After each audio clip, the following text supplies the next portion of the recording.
Now, Donald Trump's administration is less than a week in, and it already seems to be filled with a lot of leaks. Very, very leaky. In fact, there were Trump aides, unnamed of course, who spoke both to the New York Times and Politico, and also at the Washington Post about some of Donald Trump's erratic habits. Now, this is actually very interesting. Now, first, I want to go to a quote from Christopher Ruddy. Now, Christopher Ruddy is somebody who I don't really agree with, and I don't really credit, because he's the CEO of Newsmax. Newsmax, very, very conservative outlet. Now, the reason I mention him is because he actually has a pretty good job of explaining Donald Trump, because he knows Donald Trump. Now, he says that most of the people around him are new. One of the things they don't understand about him is that he likes pushback. They are not giving him the pushback he needs when he is giving advice. He's a strong guy. He's intimidating to a lot of people. He says if he does not have people who can tell him no, then this is not going to go very well. So this is the thing about Trump, right? One of the things. He's a little bit like a child. You got to tell him no. Hey, Donald, maybe sending that tweet's not a good idea. Okay, maybe you shouldn't call that person a loser. You're the president now. You actually have to act more presidential. Well, that's kind of sad. So he's got to have that pushback to some of his worst habits. Interesting. Now, unfortunately, nobody has the balls to do it because he's surrounded himself with a lot of yes men, people who want to suck up to Donald Trump because he's Donald Trump. Now, Politico writes, and I go to this, one person who frequently talks to Trump said that aides have to push back privately against his worst impulses in the White House, like the news conference idea, for example, with Sean Spicer, and have to control information that may infuriate him. He also gets bored and likes to watch TV, so it is important to minimize that.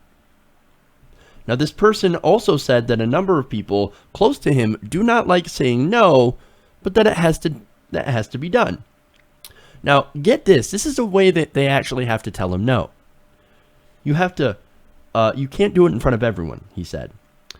He's never going to admit that he's wrong in front of everyone. You have to pull him aside and tell him why he's wrong. And then you can get him to go along with you. These people don't know how to get to him to do what they need him to do. Now, again, this is like dealing with a small child. Hey, you're not supposed to color on the walls. You got to pull the kid aside. Hey, you're not supposed to do that, right? That's not good. Here's why that's not good. Do you understand, Donald? Do you understand? Okay, we're good. All right. Just don't do that again, okay? Or this is the thing. This is what you have to do, okay, Donald? Okay? Again, it's like talking to a child. And the other thing, he gets bored. He watches TV when he's actually supposed to be running the country. This is amazing. This is amazing. And he doesn't want to work. And when he does get to watch TV, again, they have to control what kind of information he sees, or else it's going to infuriate him. Talk about a special snowflake, man. No wonder they have an alternate reality with alternate facts, because they have to keep those facts away from him, or else he gets mad and he throws a temper tantrum. Amazing. This is amazing. And speaking of temper tantrum, that's exactly what happened with Sean Spicer. Now, Donald Trump, during the, or I should say after the inauguration and during the Women's March, sent out Sean Spicer because he saw that his inauguration crowds were not very big compared to the March on Washington. And it turns out that when he saw that, he couldn't stand it. He couldn't absolutely stand it. And for this, I go to the New York Times. They explained that Mr. Trump grew increasingly angry on Inauguration Day after reading a series of Twitter messages pointing out the size of his inaugural crowd did not rival that of Mr. Obama's in 2009. Now, he was mad about that. He was also even more mad about the Women's March.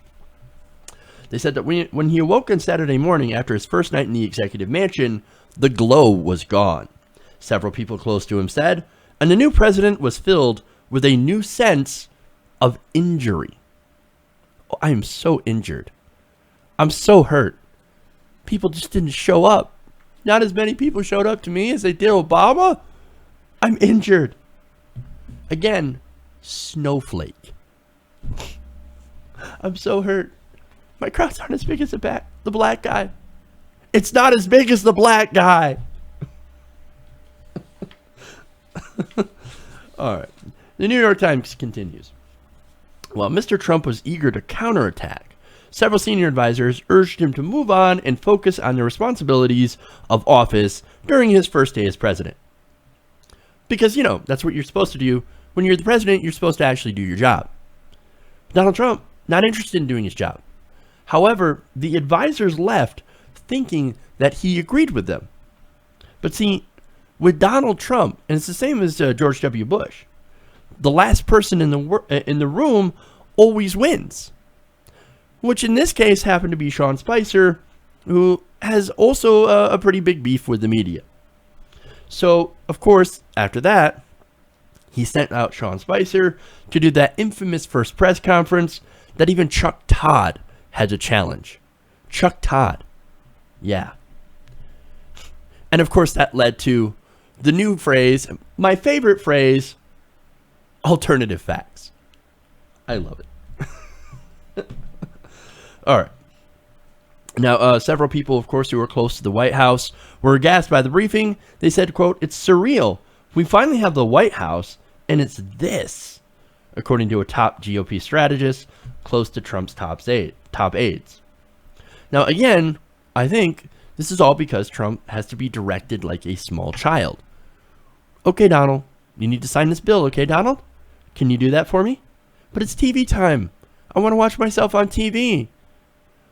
I'm bored. I don't want to do this anymore. Child. Now, his aides, of course, as you can see, they don't know what to do with him. And it's sort of amazing irony, right?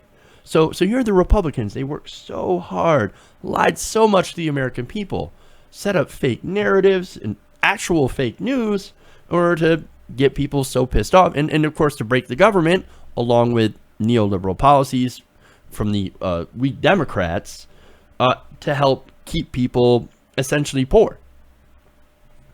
They did all that. And they end up having a man-child in charge that they can't really manage all that well. It's hilarious. This guy's got weird campaign habits, doesn't do his security briefings, gets bored, and would rather watch TV than actually govern like he's supposed to do. And finally, again, has to be pulled aside like a little child who throws a tantrum if you tell him he's wrong. You can't tell him he's wrong in front of people. You got to pull him aside, or else he flips out. This is the guy who's our president. Jesus. It's even got people like Representative Mark Sanford, who's they got him a little nervous. And look, Sanford, deeply conservative, and he's got his own issues, unusual things. Now, Sanford said, look, Trump has assembled a strong cabinet filled with conservatives. Oh, we like that. We like the cabinets filled with conservative people so that we can do our policy priorities, right? So we can, got the ACA, kick people out of healthcare, privatize Social Security, stuff like that. Great. However, these distractions, he says that it's whether his aides can contain Trump and whether he can control his worst impulse to get things done remains unclear.